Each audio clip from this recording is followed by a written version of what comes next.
The station where our veterans' voices are heard. MBR Talk.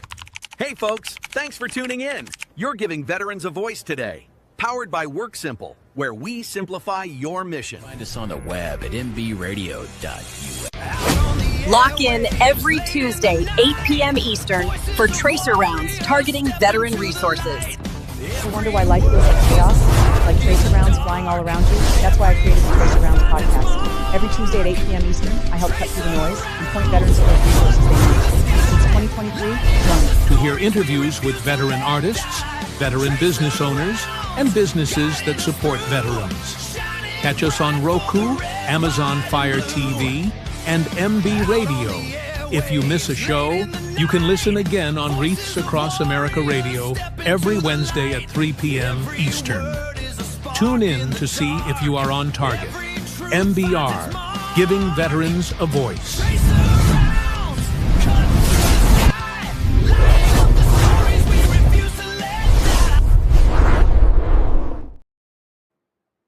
And welcome back to the Tracer Rounds podcast. I'm Terry, your host, and with me tonight is Carol Lee, and she is also a podcast host on the MB Radio platform, and we've just got to start her show here, and so now we're introducing her, and I'm so excited to talk to her today. So welcome, Carol Lee.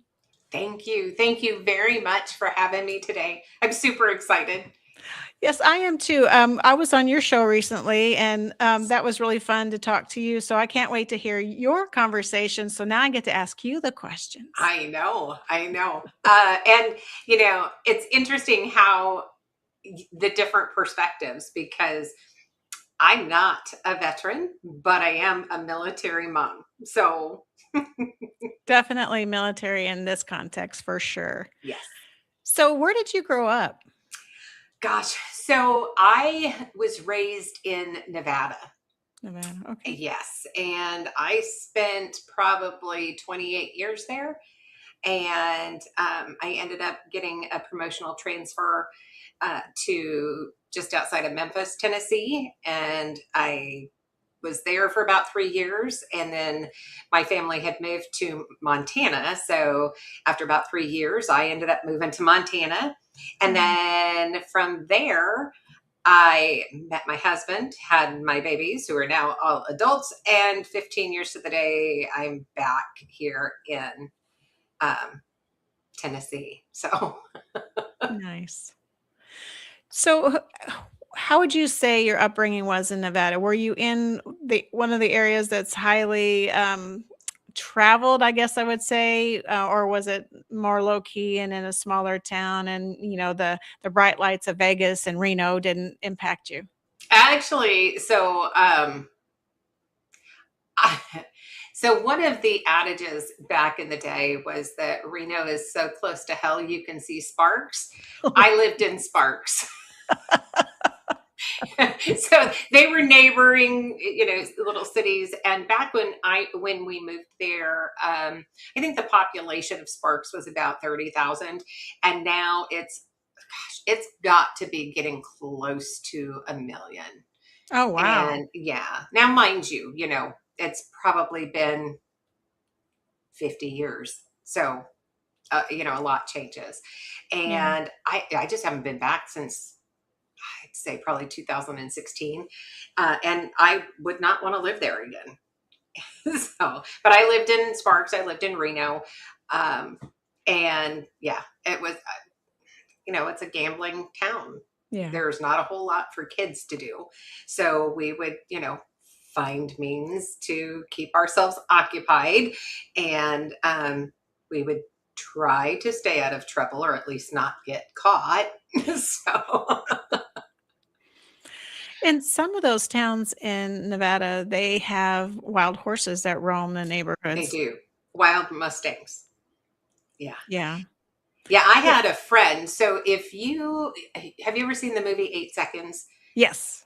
Okay. And Lane Frost? Yes. His cousin was a friend of ours. Oh, really? So at the end of the movie, they're showing pictures of Lane and different pictures of Lane when he was growing up. And there's a picture of him and his cousin, and they're wearing these red boots. Well, his cousin was a friend of mine, him and his wife. And so one of the things that he would do is he would contract with the state to help wrangle some of those Mustangs and get them, brought in and make sure, that they were all okay and all that good stuff. So. Well, they were saying that sometimes those Mustangs made a lot of damage in the front yards and all that. And I had seen a picture from someone that lived there, and she had shown that the horse was eating the grass in the front yard. Well, what grass there was, I guess, because a lot of the subdivisions don't necessarily have grass. They have more like desert type landscaping. Yeah, it's very alkali in there, and a lot of places. Well, and of course there's, they share water resources with several other states, and there's always a fight. But a little tip for you, a little bit of trivia, at least back in the 90s, this was the case, that 90% of the population in Nevada live on only 4% of the land. Oh, wow. And it's because it's so mountainous, so rocky, so alkali, that they just can't, they don't have water in certain areas. So, it's just not conducive. Yeah, that makes sense. I grew up in Idaho, so I've made a couple of trips through Nevada, either just as a destination or just passing through. Yeah. So, Yeah. yeah. And I think I played the slots once in Reno. I think once, but that's it, because I'm not really a gambler. So I mean, like the nickel slots at the time, I don't even know if they still do that. But I'm sure they probably do. They probably got rid of the penny slots, and they were, the thing about Nevada, they are in every gas station, every grocery store, everywhere you went, they had them. So in the airport. Mm-hmm. Yeah, absolutely. It's a big revenue for Nevada. Well, I know we had a military conference that we usually had in different states, and Nevada recruited us to come twice there because they were hurting so much for tourism and things like that, because it was at one of those times when tourism was very low in Nevada, and they were trying everything to try to get people to come that way. Yeah, not surprising. Not surprising at all. Right. But yeah, I still have family that's there, but I try not to go back. It's too crowded for me. Right. So your sons were in the military. They're not still serving, right? They both retired. Can you tell us a little bit of that, and then why kind of that leads into why you're podcasting now? Absolutely. So our oldest, we have two Marine veterans, and our oldest initially, so when we were in Montana, he actually was an Army National Guard member. And he ended up getting deployed twice during Operation Enduring Freedom to Afghanistan. His original MOS that he had signed up for was mechanic, but then when he goes deployed, he ended up becoming route clearance. So, and then he came back and he went to his recruiter, his Army recruiter, and he said, "Hey, I want to go full active duty." And he's like, "Great, what do you want to do?" And he says, "I want infantry." And his recruiter said, "Oh, we don't have any positions right now for infantry." And he's like, "Really?" And he's like, "Yeah, no, but we've got this, this, this, and this." He's like, "Look, if you don't have any, I'll go next door to the Marine Corps, and I'm sure they've got infantry positions." "Oh, you wouldn't do that." And so my son got up, walked next door, said, "Hey, you got any infantry positions?" The recruiter there said, "Absolutely." And, the rest there is history. So he signs with them. He goes to boot camp. And of course, when he was in the Army, he had a tattoo across his shoulder blades that said soldier. And now he's in the Marine Corps. Oh, no. They are not soldiers in the Marine Corps. Right. Yes, they're Marines. So or a warrior or something. But oh my gosh, not only was he older than most of the recruits, he also has this, plastered on his back. Right. So he he came home one day for a week on leave, and his dad and him went to get tattoos. And so what do you do when you're in the military and you make a mistake on a form? You cross it out, you put a line, and you put your initials, right? Yeah. That's what he did with his tattoo. Oh, no. So still says soldier, but there's a line through it with his initials. Oh, no. And so, but so he ends up, there was a woman that he had known who called him shortly after he graduated from boot camp, and just full of drama and such. So, he's a rescuer. And so needless to say, they get married, they have a kid. She's, I would say, not in her right mind, but anyway, he gets deployed a couple times to Japan, and she's home with the kid, and then she sends him a Dear John letter, basically, while he's deployed. And so they end up getting divorced, which, okay. And then he's seeing another woman, and he gets deployed again. And so his girlfriend at the time, on his behalf, would send their son, or his son, gifts. Well, he had to come back stateside in order to reenlist. And so they didn't have any military planes coming back. So he had to go commercial, and he had let his ex-wife know he was coming back stateside, which was not a good thing, because she ended up filing harassment and stalking charges against him. So the second he stepped off the plane in LA, he got arrested. Oh, no. And then he got extradited to Montana. It was just horrible. The whole situation was horrible. And then the girlfriend helped bond him out, had a big fundraiser and such, and so that was a plus. The whole situation was just stupid. And then at this point, he ends up marrying her, the girlfriend. Yeah. And I liked her.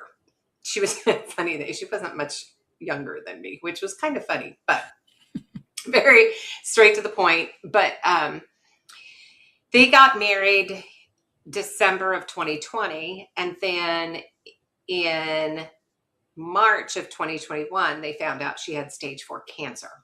Oh, my goodness. And so his unit was set to deploy again in April, but he had the opportunity to just stay home with her, of course, work on base when he needs. And so he had a second job delivering Domino's pizza because his wife isn't working. They're living with his mother-in-law, and she was kind of anyway. So, and the mother-in-law is not working, and nobody could afford me, and all that kind of stuff. So he's trying to make sure that bills are paid and the house is paid, and his wife is getting the care that she needs, and so on and so forth. And then his unit deploys in April, and then in August of 2021, his unit ends up getting detoured to Kabul, Afghanistan. His unit was the 2-1 unit. Those 13 servicemen and women, the majority was from his unit.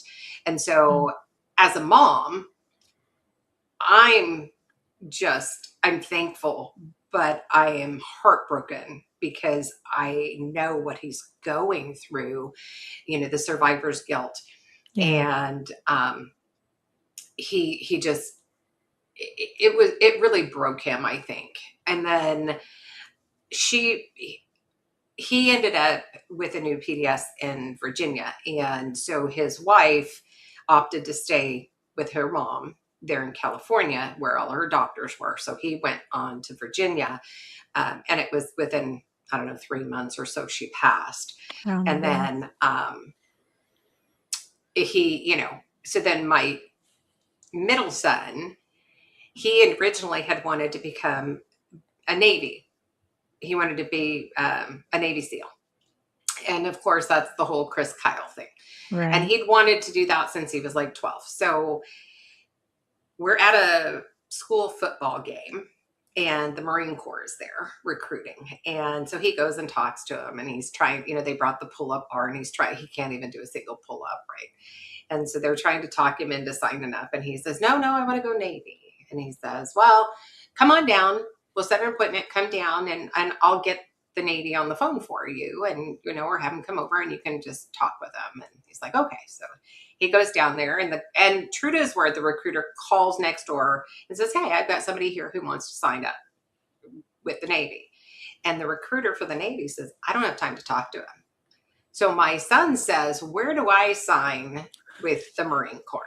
Right. And part of it was, so he's super, super smart.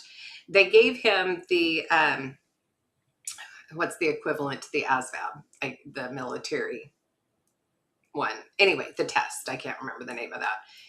And they told him, this is just a practice. You have all day to do it. Right. Here's some paper. And my son went through, he was done in like 20 minutes. And didn't even put anything to paper. And he scored like an 82. And so they're like, oh, this is great. And he's like, oh, I can do better. You said this was just a practice. No, this is great. You don't need to worry about it. We'll just take this. And he's like, no, I can do better. And they're like, don't worry about it. So then they said, okay, what do you want to do? And he says, I want to go infantry because of my brother and his unit. And they looked at him and they called him a lot of bad words because here he is, super smart. And unfortunately, they were hoping he would go into something else, such as, hey, Joel, such as, I don't know, officer or something. But no, he really wanted to do the infantry. So he goes through boot camp. He comes home for his 10 days RA leave. He goes back. He's in holding, waiting to get picked up for ITB. And then all of a sudden, he posts something on Snapchat, and I open it up, and it says, I can't feel the right side of my face. Ha, ha, ha. And he's got a picture, and his face is starting to droop. And I'm like, call your mom. And it's over a 96, right? So he's like, well, they don't think I'm having a stroke. The instructors don't think I'm having a stroke. So, and I don't want to know what it is. I'm scared to know what it is. I don't want to get kicked out, and I was like, you've got Bell's palsy. And he's like, I don't know what it is. And there's no place is open, and I was like, you need to go in, you need to get some antivirals. So anyway, he ends up waiting until things are back open because it was like a holiday weekend. In fact, it was over Thanksgiving is what it was. So when it happened, so he thought everything was closed. Well, come to find out, there was another place, another clinic, but on the other side of the base, which he was not aware of. They didn't tell him it was there. So it morphed. So it ended up morphing into neuropathy, basically from his ear all the way down his jaw. And then once the palsy went away, and he still had really severe pain. He was sitting in medical. He had a lot of issues there because the palsy was gone. Physically, they can't see anything. They had him on the max dosage of gabapentin, 3,600 milligrams a day. Wow. And he had adverse reactions to that, which was that it made him so dizzy he couldn't walk without help. So he pretty much atrophied. He went in at maybe 150 pounds. And when he got out, he was almost at 120. I mean, because he couldn't walk, he couldn't, on his own, but the staff sergeant, the gunny, the first sergeant, they're harassing him, telling him he's a liar, he's a faker, there's nothing wrong with him. The buddies that would help walk him, to wherever he needed to go. We're told they can't help him. They tried to write him up for meandering. Well, it turns out he had an adverse reaction to the COVID shot is what had happened. Yeah. And then on top of that, the gabapentin made it even worse. And then the stress of it all, it turns out he had what's called trigeminal neuralgia. And in the 1800s, they called that suicide disease because they said that the pain was worse than childbirth and amputation. And because, of course, the pain meds back then were nothing compared to what we have today. So people were killing themselves. Oh my gosh. But we didn't know. I mean, he had so many issues. He was being harassed every day, asked 20, 30 times a day just for his light duty chit. And even though the Marine Corps had already told everybody, there was a memorandum that had gone out like a year and a half prior that they were no longer allowed to ask for the chits. They instead had to go to the corpsman and ask the corpsman, what are the limitations for so-and-so? Right. And I mean, there are videos that are out there of my son being harassed like he was back in boot camp. In his face, screaming at him, telling him he's a loser, telling him and here he is, he's already graduated boot camp. He didn't ask for any of this to happen. Right. And he, that was the last thing he wanted. He so wanted to be in the fight. He wanted to be with everybody else. And he didn't get that opportunity. And in fact, it got so bad, the harassment, that he was so upset. I remember talking to him. He was so upset. He was crying. He just couldn't deal with things anymore in the way that he was being treated. And he said, I got to go. I've got to go do this something. I don't know if it's formation or something, but and so I was like, well, call me back when you get back to your rack. And he's like, okay. Well, I didn't hear from him. And so I'm freaking out and I don't hear from him for several days. Oh, wow. And come to find out, he was to the point he was ready to take all of his medication at one time. He'd had enough. And so he actually took himself to the mental ward there. And because he was like, this is not good. Nobody was able to heal in those medical bays. They can't heal. They're constantly being harassed by leadership, constantly. Yeah. To the point that my son and I both filed an IG complaint. The gunny got demoted well below sergeant. Oh, wow. They completely removed the other two out of there. They brought in a whole new set of leadership, and it made things better. But when he got stressed, that's the other thing with the trigeminal neuralgia. You have a 7th and 8th cranial nerve on each side, and so along the nerve, you also have a blood vessel that goes up. And so when you get stressed, your blood pumps more, right? And so it kind of expands that vein and would hit that nerve. And so then it causes that shooting, burning, searing pain. And that was his constant. And so it was terrible what happened. That's horrible. They shut the power off because for medical, because they didn't want them using the Wi-Fi. They didn't want them on their charging their stuff. It was just bad. I can't even begin to tell you how bad it really truly was. And so there was that going on. And then my oldest Marine is saying, Mom, there's checks and balances, and they can't do X, Y, and Z, and maybe he's just exaggerating things. And come to find out, that's not the case. Not only was he not exaggerating, but they were doing things that my oldest was saying there should be checks and balances for. And that kind of really dampened my oldest's thoughts of staying in the Marine Corps as well. And so, you know, we got through all of that, and they actually both ended up. So, my oldest combined had roughly 16 years of military service. And then my youngest, of course, you know, he was almost right at 2 years that he sat there after, you know, well, between his, you know, boot camp and the time that he got medically separated. Wow. And he got medically separated initially with 70%. And then he got his first check, and it was more than what they said it was going to be. And I was like, you put that away. Don't touch it, because they're going to want it back. And then the following week, he gets a letter saying that they re-rated him at 80%.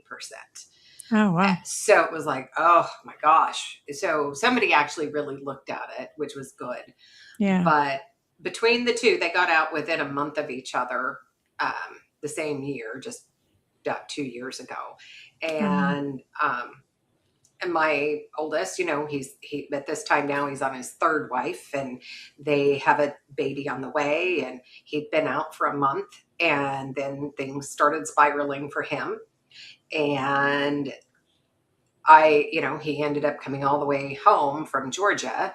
And then, you know, I was like, look, you know, I had this channel already, because now it's like, I need to figure out how to find resources for my kids. They're gonna need resources.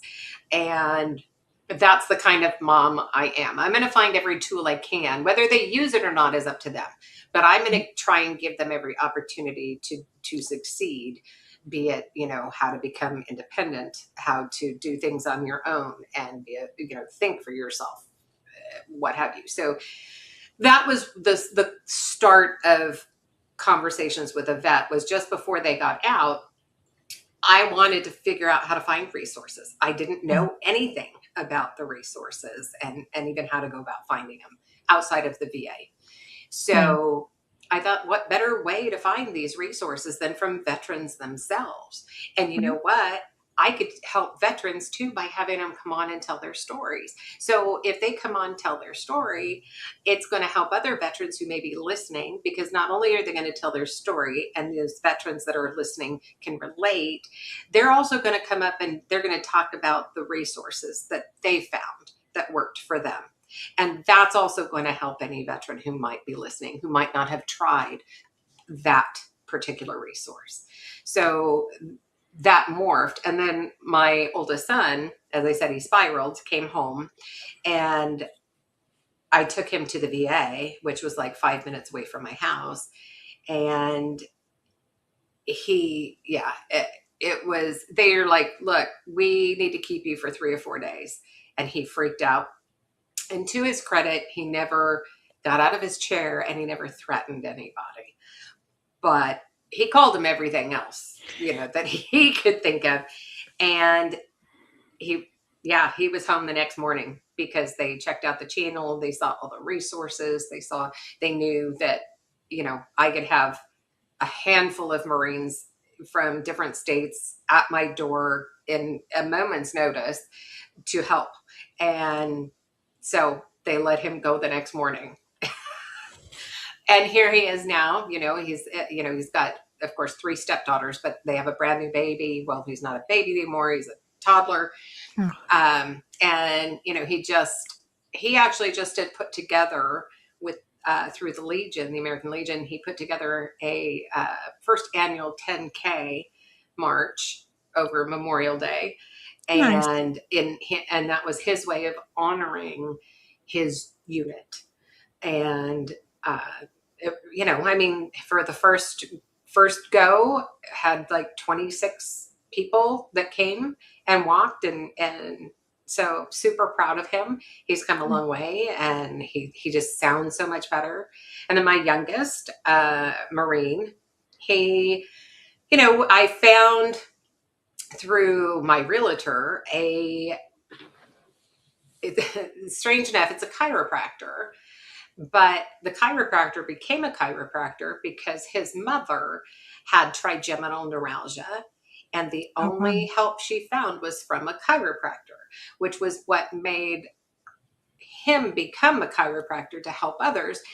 And turns out, so he referred us because we weren't close enough, but he found somebody. He took the time. He looked to see what they believed in, would they mesh well with us as a family? So, and he went in and they did this needling.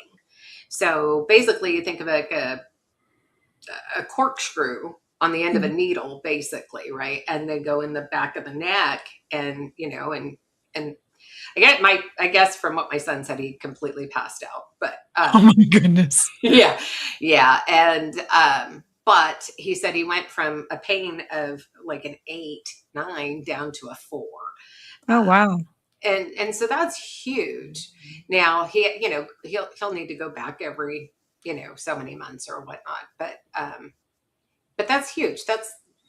And I wouldn't have found that if it hadn't been about talking about my children and specifically what was going on with my youngest Marine, because, and I'm so thankful that I was able to find those resources. And then talking to other veterans like yourself and, asking about those resources is just the least I can do to give back. So how is it being mom and having Marines and just navigating those systems? I mean, you have to be pretty tenacious to go against someone like a Gunny and really, put yourself out there and stand up for your kids, because like you say, when you're sick or hurt on duty, used to be, I don't know if it's still the same, but used to be, you were like, sure, you're not really hurt. You're just faking it. You get up and do your job. You're just trying to get out of something. Yeah. And that's the same. It's still the same. And I am one of those, I've always been one of those, you grow up in certain circumstances and you try and change how you raise your kids. Right. And you always wonder if you're doing them a disservice or not in how you raise them, because you don't know how they're going to be once they become an adult. Right. But I mean, I will fight tooth and nail. I will fight to the death if that's what has to happen to make sure that my kids at least, one, know that I love them dearly and I will do everything in my power to figure out how to help them.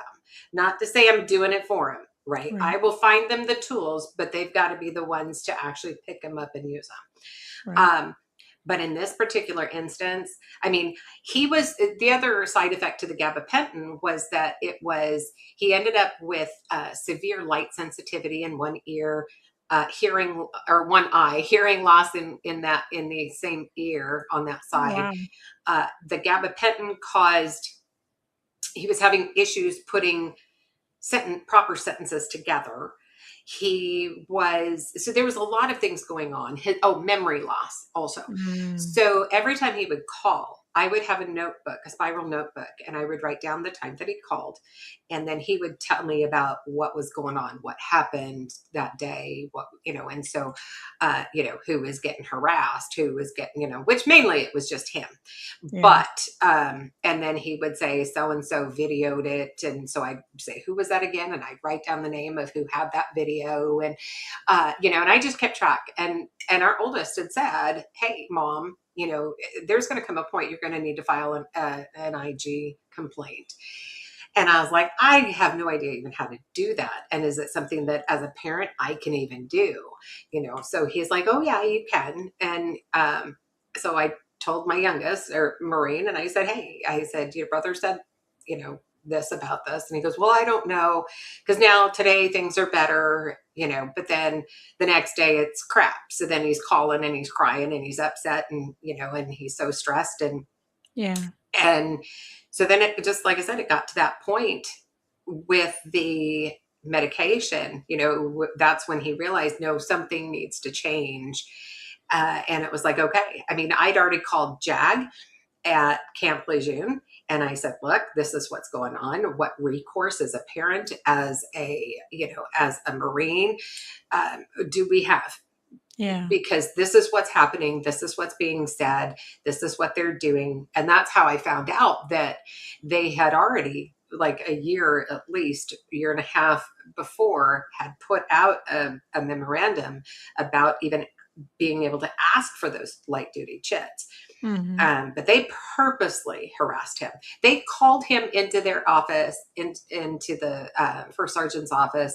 The staff sergeant and the gunny were there as well. They told him when he came that he needed to bring his medications. And so he goes in there. He's got his medication. They say they want to see his medication. Why is he taking so much? Who is his doctor? Who prescribed it? Where are they located? Which was a civilian neurologist at that point, right? And so he had a follow-up and with the civilian neurologist, and he gets there, and this was like a week after all of that had happened, after they got all of the information. A week later, he gets there, and the civilian neurologist looks at him and says, I don't really think there's anything wrong with you. What? I am not kidding you. I am not kidding you. I have all of that documented. And that was, I was like, this is insane. And then I don't know, it was like a month later, I think she closed her doors. And it was, they harassed her too. Oh yeah.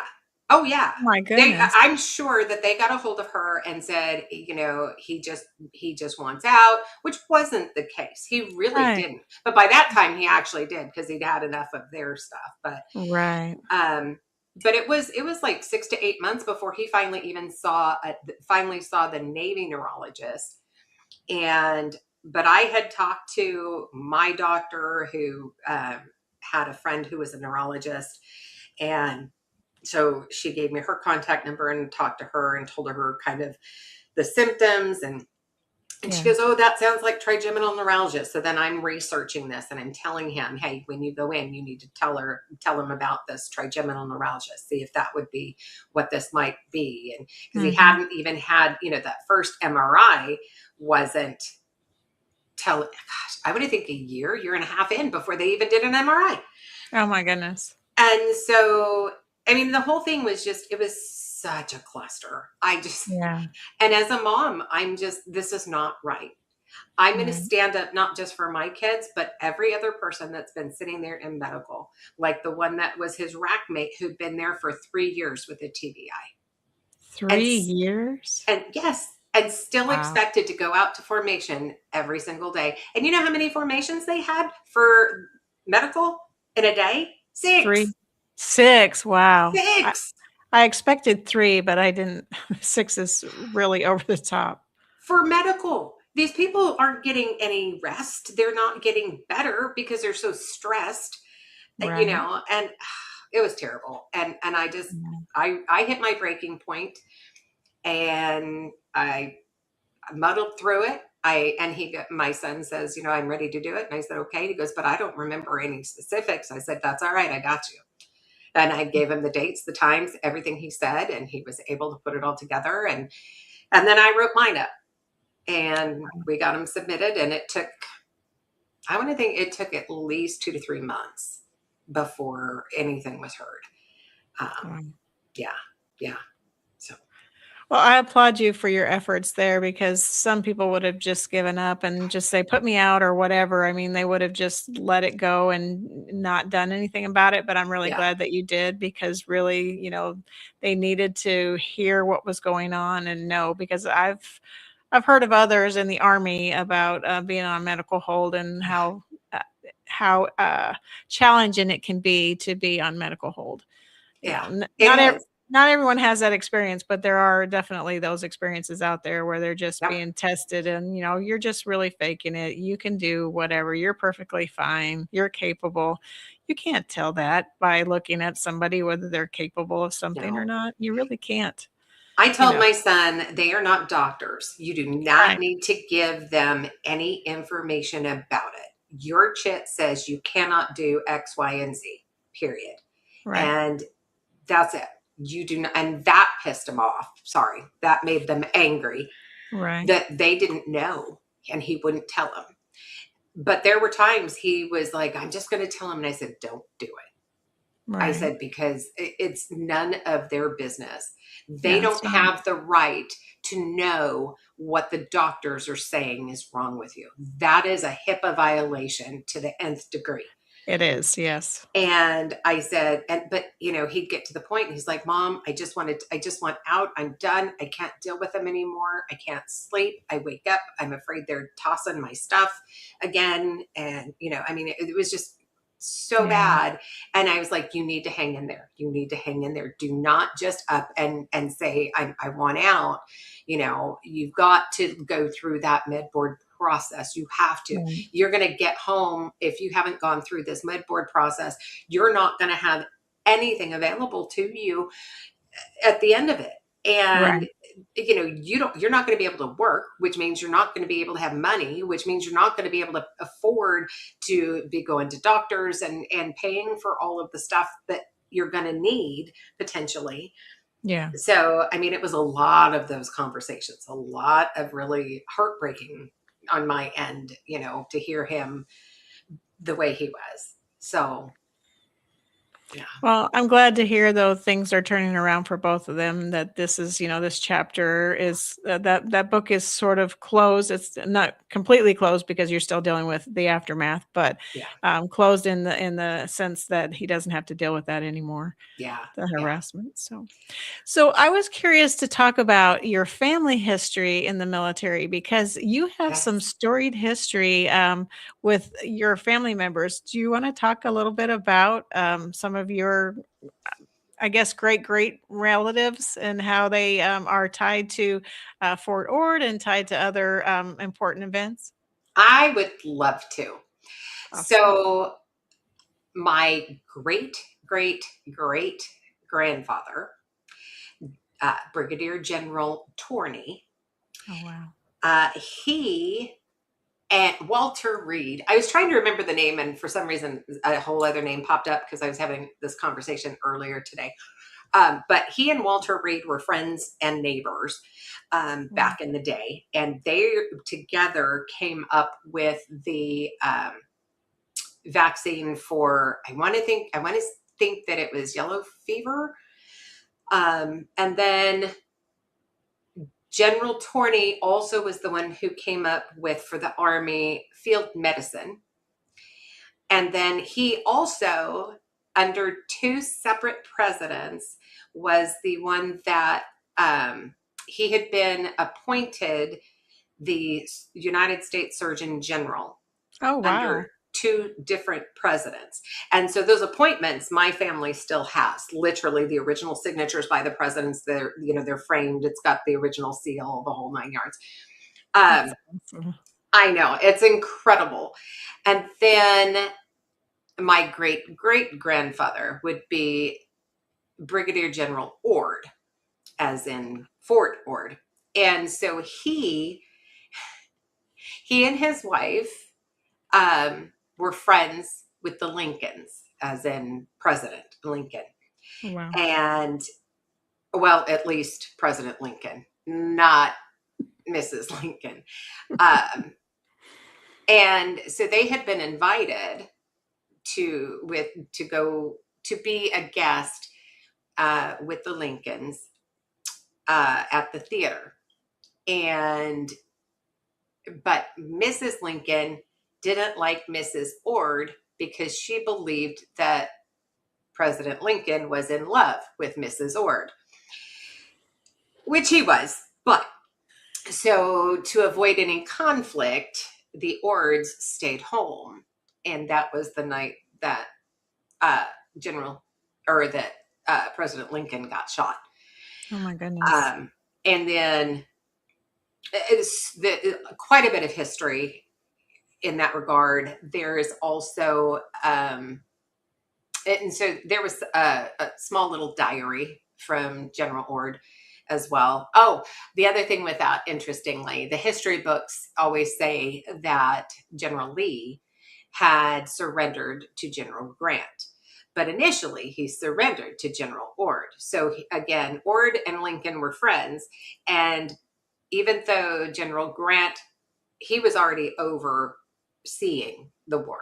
And so, but President Lincoln asked his friend, Brigadier General Ord, to go help. And so he was not considered the commanding officer at that time. He was just helping General Grant. And so when Lee surrendered, he actually surrendered first to General Ord. And then General Ord took him to General Grant. And then at the, Appomattox? I can never say that, where they did the signing of everything at the surrender. I always have a hard time with that word, and I can't remember where it is at. But the table that they signed everything on, my mom had for years. Oh, wow. Where they signed the treaty and everything between the North and the South. And yeah. That's amazing. Yeah. It's a lot of history. It is a heck of a lot of history. When my husband and I got married, we had General Torney's dress saber we used to cut the cake. Oh my goodness. That's kind of the tradition. And we've got the spurs, his spurs.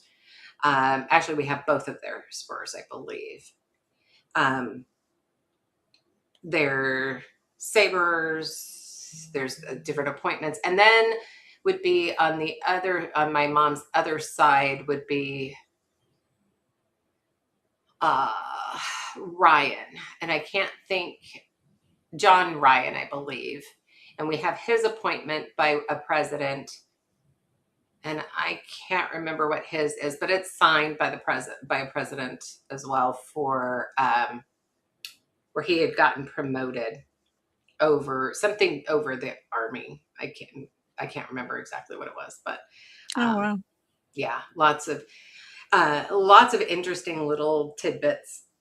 And I just can't remember. One of them invented the stint, and I can't remember which family member it was, but yeah. So was General Torney, was he a doctor? Yeah, well, yeah, I would guess he was. There's not a lot of information on the internet, right? So yeah, going back and trying to find it. But when I have some stuff. I've taken some pictures. Mom has sent me little snippets and stuff on that. But yeah, I would think that he would be of some sort. But I do know Walter Reed and he were good friends. They are the ones who, they came up with that vaccine. He came up with what would be now known as field medicine, for the injured soldiers and such. So I would think maybe just had a lot of common sense. I don't know. Yeah, I mean, if he was friends with Walter Reed too, I mean, you would think that they're like-minded and maybe Right. traveled in the same circles with same profession. So that would make sense.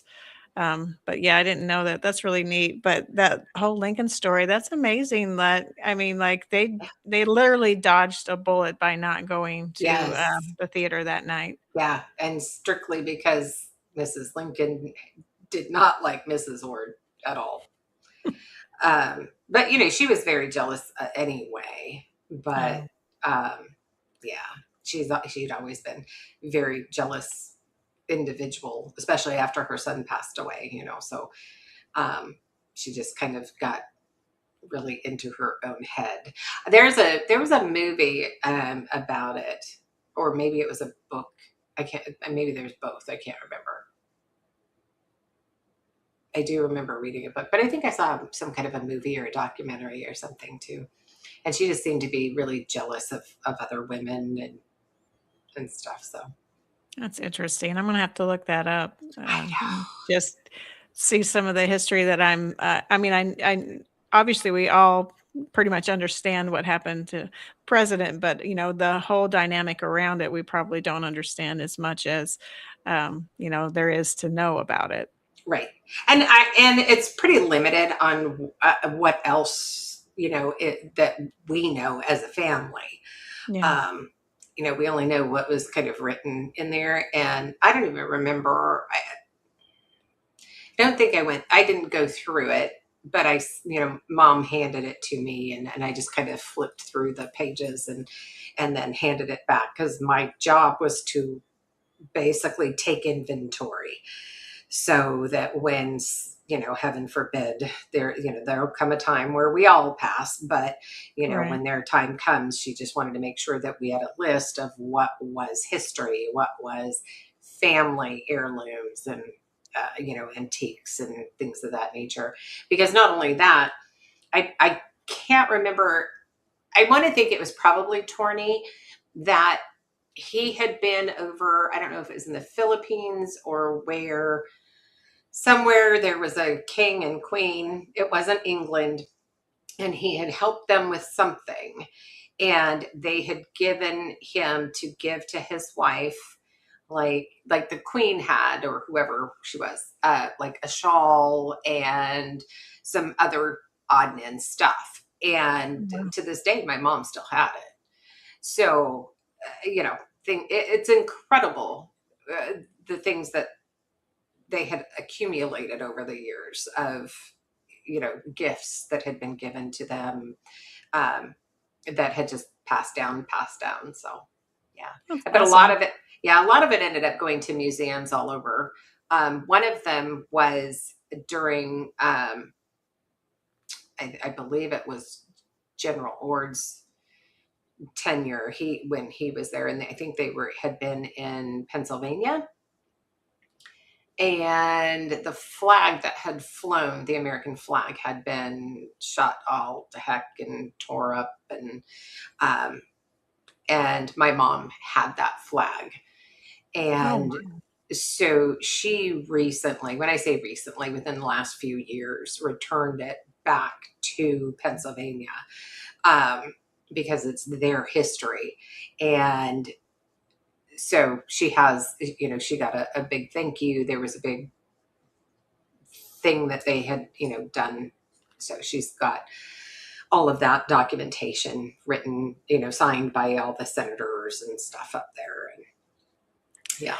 You need to write a book. That needs to be, all that history needs to be, and how you put all the different pieces together, because you hear, like you said, you hear certain things and you think history went one way, but Right. then you hear the other side of that story. And so people really would be interested to hear, and it'd be a nice, thing to keep for your family to know where where there was military service in their, early Yeah. beginnings of the family, Yeah, obviously. absolutely. I think it's amazing. And, a little kind of another interesting little tidbit. So my mom, she actually is related to the Queen of England, Oh my goodness. or was before she passed. But Yeah. she is from, and she's got all the documentation going all the way back. Apparently there was this prince who was in line to become king, but he had been bequeathed to this princess, but he had this affair with like a handmaiden or something. And she got pregnant, and then the royals found out about her and shipped her to America. And that's where my mom comes from, and Oh, is wow. the lineage there. And it's so funny because she looked and still kind of does look like Queen Elizabeth. Yeah, Oh my it's amazing. goodness. And my son is- said that he went and he looked, and he said he found her name, like on page 7 in really fine print, as to ascend to the throne. But like, so I was like, I told her, I said, when Queen Elizabeth died, I said, do you want me to send, a condolence, on your behalf? Maybe Right? you should introduce yourself. And she's like, they probably don't care. So Oh, wow. That's cool. So what's next for your podcast? So you're on Sundays at 7 p.m. Eastern. yes. And so are you looking for guests? Do you have some guests lined up coming up? What can you share about your show? So I'm always looking for guests, and it doesn't matter where you're at. If you were a veteran, I'd love to have you on the channel and have a conversation. I've got a guest I actually just booked, so fingers crossed. He's actually part of a nonprofit out of Montana called Montana Warriors on the Water. Oh, wow. And so they take veterans out fishing, and they bring everything they need to fish and kind of get their minds off and let them talk and have story time, whatever. And just something, it's all paid for, it's all taken care of, there's nothing, no cost to them, to the veteran. And so I've got him coming on. I actually was setting that up just before the show today with you. Nice. And so I'm super excited about that. And then there's several others I've got to make some calls on. So yeah. And if anybody is listening and they're interested to come on and have a conversation, you can contact me at conversationswithavet@gmail.com or conversationswithavet@mbradio.us. Awesome. So who is your favorite guest so far to have on the program? There's so many. Obviously, the ones that you don't expect to hear the stories. There's funny. I can't really narrow down one favorite one as far as a guest. Mhm. Favorite story, I can do that. His name is Gary Burney, and he was in the military, and then when he got out, he became a uniformed Secret Service agent. Oh, wow. And he was basically in charge of the West Wing. And he was standing guard in front of the West Wing. And here comes this young lady, and she's got this newspaper, and she says, "I'm here to see the president. I've got his paper." And he says, "He's already got that paper," and turned her away. And that was the start of the suspicion of Monica Lewinsky and Bill Clinton. And he was actually the whistleblower. Oh my goodness. Yeah. So his whole story, all of that is on the channel as well. Gary Burney, Byrne. Great guest. But it's one of those, yeah, that one kind of got me a little shadow banned. So, not even kidding you. So yeah, you got to be careful with, what you put out there nowadays. So, but yeah, it was the funniest thing because it was like, we're going along having a conversation about his time in the military and what he's doing. And, and then all of a sudden he starts talking about, this young lady. And then, pretty soon after he turns the lady away because, he knows the president already had that newspaper. Then like 5 minutes later, the phone rings at the desk that is only the president calls that for the Secret Service agent. So he picks it up and he said it was the president saying, "Hey, I'm supposed to have an intern bring me some papers. If you could just let her in, please." So, but I've had amazing guests all the way around. And so I'm very thankful for each and every guest. And when opportunities arise, I try and have them come back and see where they're at today versus where they, were the last time we talked. I've got to be close to 200 interviews. Wow. Good for you. Potentially. Awesome. Yeah. Maybe. But yeah, just super excited to do it and to help where I can. As a mom, this is all I know how to do to help. So, well, definitely you're doing a good service for a lot of us, a lot of veterans. For one, getting the stories out there. For two, finding resources, connecting people with different resources that they didn't know were out there. I had a conversation with a former VSO, which a veteran service officer, who said, most VAs don't even show you all the services they offer. They're behind the desk in a catalog or some kind of literature brochure, and they don't share it unless you ask for it. So there are a lot of resources within the VA we don't know about. And then outside the VA, like you said, there's plenty of other agencies or organizations that want to help, that really offer some benefit to military members. So I applaud what you do, and I thank you for what you do. And I'm glad that you were able to help your sons in their struggles, with the different things that were going on in their service careers. So all this has played a part in getting you to where you are today. So I appreciate, I know the struggle wasn't what you wanted, but I know that it really has shaped who you are and what you're doing right now. So thank you for that. It's definitely, grateful for you to be able to be on this side of it.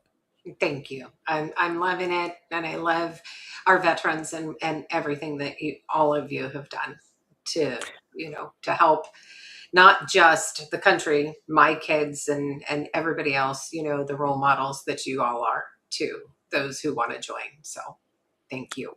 Well, thank you so much. Well, this is Tracer Round signing off. Thank you, Carolee. Thank you. The station where our veterans' voices are heard. MBR Talk.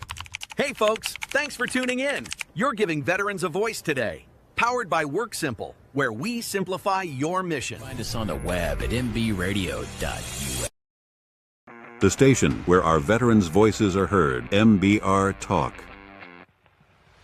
Hey, thanks for tuning in. Welcome, Quack. Program are those of the speakers and do not necessarily reflect the views or positions of any entities they represent. The web at mbradio.us.